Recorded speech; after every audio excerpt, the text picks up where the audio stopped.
ধরেন আমি নির্বাচিত হইলাম, নির্বাচিত হওয়ার পরে কিন্তু আমাদের অনেক সুবিধা আছে, আমাদের কিন্তু সুবিধা আছে। আমি বেতন পাবো, আমি প্রায় 1.5 লক্ষ টাকার মতো বেতন পাবো। যদি আল্লাহ নির্বাচিত করে আমার বেতন হবে কত?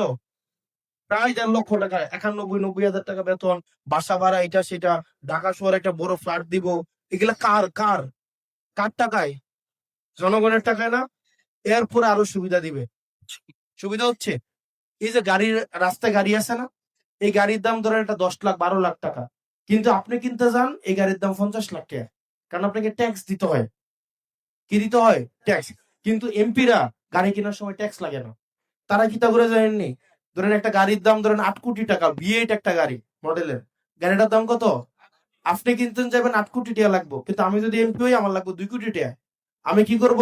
আপনার থেকে আমি 6 কোটি টাকা নিব, নিয়ে গাড়িটা কিনলাম, আমার লাভ কত? কয়টা? আর আপনার লাভ কয়টা? 2 কোটি। কারণ আপনি কিনতে গেলে লাগতো কত? আট কত বুঝেন না কেমন? বুঝছেন নি?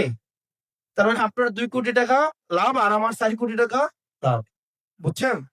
আপনি কি আমার সংসদে পাঠান গাড়ি কিনোনের লেগিয়া? গাড়ি কিনোনের লেগিয়া আরো সুবিধা আছে এমপিরা। সুবিধা কি জানেন নি?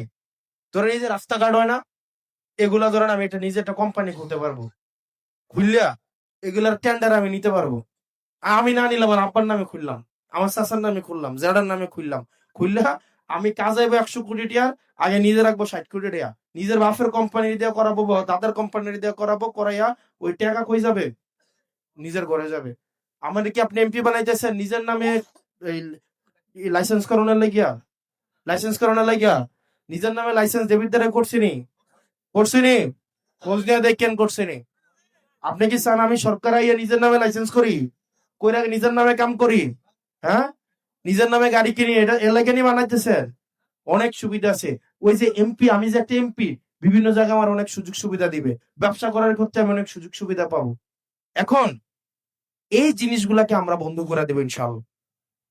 আমরা এমপি হওয়ার পরে আল্লাহ যদি তৌফিক দেয়, কোন এমপি ট্যাক্স ফ্রি গাড়ি কিনবে, এই রিচুয়াল আর বাংলাদেশে থাকবে না। আমি কথা দিয়ে যাচ্ছি, আমি নিজে তো কিনবো, কিনবো না না নাই, আমার পরিবারকে ওটার সুযোগ সুবিধা আমি হইতে দিব না। ঠিক আছে? আমার তো ধরেন আমি চুরি করলে তো ধরা ধরা পড়ার সম্ভাবনা বেশি। ধরেন একটা ফইরে যদি 2 বালতি পানি ঢালেন, তাইলে এটা বোঝা যাবে না? বোঝা যাবে? বোঝা যাবে? অনেকটা বালতির মধ্যে যদি 2 জগ পানি ঢালেন, এটা দেখা যাবে নি? দেখা যাবে নি? কারণ আমার কিছু নাই, এখন এটা যদি কিছু হয় এটা দেখা যাইবো? দেখা যাইবো না? দেখা যাবো নি? আমার টিয়া পয়সা কতটুকু আছে কি আছে এটা সারা বাংলাদেশ জানে। জানেনিও? আমি চুরি করলে কিন্তু আপনারা ধরবে না, 64 জেলার মানুষ ধরবে। শুধু 64 জেলার মানুষ না, পাশের একটা দেশ। সারাদিন আমি কি করি, কই যাই, কি করি, কই খাই না খাই, এগুলো সারাদিন বৈশা বৈশা এরা গবেষণা করে। করে নিও, করে নিও। চুরি কি আমার করার সম্ভাবনা বেশি না অন্য রাজ করার সম্ভাবনা বেশি? সম্ভাবনা বেশি না? আমি চুরি করলে আওয়াজটাও বেশি হইব। আওয়াজটা বেশি হইতো না? আমি খাইতাম না 10 টিয়ার, নাম হইব 100 কোটি টিয়ার। হইব না? হইব না? কিন্তু আমি কেন চুরি করব বলেন? আমি আপনাদের থেকে যে পরিমাণ, আমার এই নির্বাচন করতে, আমার এই নির্বাচন করতে এখানে জামাতের উত্তরের আমির আছেন, এখানে হচ্ছেন দেবিদ্বার উপজেলার আমির আছেন। আমার নির্বাচন করতে উপরে আল্লাহ সাক্ষী, আমার পকেট থেকে আমি 100 টাকা এখনো খরচ করি নাই। 100 টাকাও খরচ করি না। এই যে ধরেন এই যে আজকে প্রোগ্রাম হয়েছে, আমি জানি না প্রোগ্রাম কার আয়োজন করছে, প্রোগ্রাম আয়োজন করছে কারা? মানে কারা আয়োজন করছেন? এনসিপি এবং জামাত। এই যে ব্যানার পোস্টার মাইকিং, এগুলোকে আমরা টাকা পয়সা দিছি আপনারা রে? আমরা টাকা পয়সা দিছি? এরপরে যে খাওয়াইবেন, এটা কি আমরা টাকা পয়সা দিছি আপনারা রে? দিছি? আমি বরং চুলটা আমার মানুষ টাকা দেয়, গতকাল 1,72,000 টাকা দিছে। 1,72,000 টাকা। গতকাল আমির সাহেব রেডি, আমি পটুয়াখালী গেছি বাউফলে, ওখানে একজন একটা 2 লক্ষ টাকার একটা চেক দিছে, দিছে না? আমি আড়াই লাইছেন না আসেনি, এটা না আড়াই লাইছেন আসেনি, 2 লক্ষ টাকার একটা চেক দিছে। 2 দিনে 3,72,000 টাকা দিছে। এবার আসেন, এই টাকাটা যে মানুষ দিচ্ছে, কেন দিচ্ছে? মানুষ এটা ভরসা করে দিচ্ছে, আস্থার সাথে দিচ্ছে। যারা দিছে তাদের নামও কিন্তু আমি বলতে পারবো না, বা সে যদি আরেকবার আসে আমার কাছে আমি তারা চিনবো? চিনবো না। কিন্তু তার একটা বিশ্বাস আছে যে এই টাকাটা আমি দিলাম বাবা, প্রয়োজন লাগলে আরো দিব, কিন্তু তুমি দুর্নীতি করো না, তুমি চুরি করো না।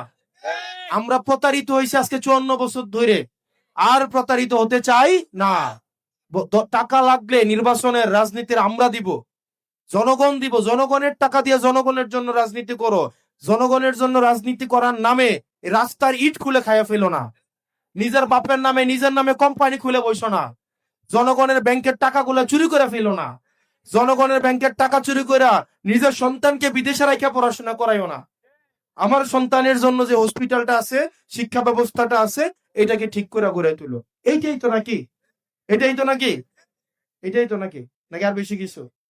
আপনারা আমাকে যে বিশ্বাসটা করছেন, আমি এই বিশ্বাসের আস্থা রাখবো ইনশাআল্লাহ।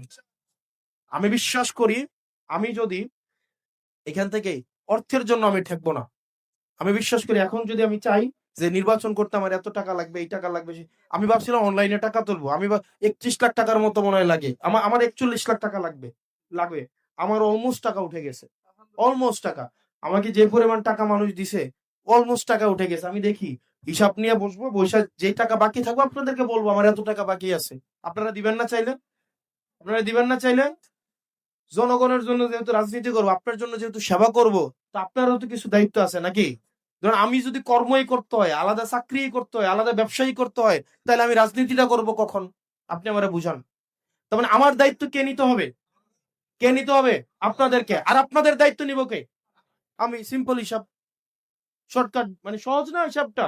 আপনি আমার দায়িত্ব নিবেন, আর আপনাদের দায়িত্ব কে নেবে? আমি। তাইলে তো আমার দুর্নীতি করা লাগবে না? লাগবে? লাগবে? এখন যদি আমার পকেটে টিয়া দিয়ে রাজনীতি করতে হয়, টিয়াটা কি আমার বাবার বাড়িতে না? কইতেন নাম ব্যাংক থেকে চুরি করব, নিজের বাপের নামে কোম্পানি খুলবো, রাস্তার টেন্ডার করব, নিজের কর্মীরা ফাঁসাইয়া চাঁদাবাজি করব, উমুকরে বরাদ্দ দিয়ে দেবো, এই তুমি 5 লাখ চেয়ারম্যান হইবে না আগামী বছর, 5 লাখ আগামী বছর মেয়র হইবে না, তোমার 20 লাখ আগামী বছর এই ইউনিয়নের চেয়ারম্যান না, 20 লাখ। এরকম করে তখন ভাগ বসাবো। কোন আল্লাহর বান্দা বলতে পারবে দেবিদ্বার একজন মানুষ, এখানে অনেক নেতা কর্মী আছে, কোন আল্লাহর বান্দা বলতে পারবে কারো কাছে 100 টাকা আমি এই পর্যন্ত আনছি বা ফোন দিয়া বলছি আমি যে আমাকে নির্বাচনের জন্য আপনারা টাকা পয়সা দেন? বলছি? একজন সাক্ষী দিতে পারবে যে দেবিদ্বারে গত 1.5 বছরে কারো কাছ থেকে 1 কাপ চা কোনো কিছুর বিনিময়ে খাইছি? একজনও বলতে পারবে না। আমি ওপেন বলতে পারি সারা বাংলাদেশকে, শুধুমাত্র দেবিদ্বার না, সারা বাংলাদেশকে বলতে পারি। বিভিন্ন জায়গায় অনলাইনে গুজব টুজব বিভিন্ন ভাবে ছড়ায়, আমি ওপেন চ্যালেঞ্জ দিতে পারি, সাংবাদিক আছে এখানে, মানুষ আছে, সারা বাংলাদেশের যে কোনো একজন ব্যক্তি সামনে এসে বলবে যে আপনি আমার কাছ থেকে একটা দুর্নীতি করছেন। অথবা দুর্নীতি করলে তো হাওয়ার উপরে করে না, হয় ছবি থাকবে, অথবা অডিও থাকবে, না হয় ভিডিও থাকবে, অথবা ব্যক্তি নিজে এসে সাক্ষী দিবে। দিবে কিনা ও? নাকি হাওয়ার উপরে গায়েবী ভাবে দুর্নীতি হয়? দুর্নীতি কি গায়েবী ভাবে হয়? হয় কি ব্যক্তি নিজে আইসা করবো আমার তো টেয়া নিছে নাকি? অথবা একটা অডিও ক্লিপ থাকবে, অথবা ভিডিও থাকবে, অথবা নথিপত্র থাকবে, না হয় সিসিটিভি ফুটেজ থাকবে, কোনো না কোনো ভাবে তো একটা কোনো না কিছু তো থাকবে নাকি? এবার আসেন চ্যালেঞ্জ, কেউ একটা একটা একটা প্রমাণ উপস্থাপন করেন। Challenge, challenge. এটা ওই আমি স্ট্যাটাস দিছি, ইউটিউবে সার্চ দিলেও পাবে। এখন সেই জায়গা থেকে আমরা চাই, আমি যেহেতু নিজেকে সংবরণ করতেছি, আপনাদের দায়িত্ব কিনা আমার দায়িত্ব নেওয়া? দায়িত্ব কিনা?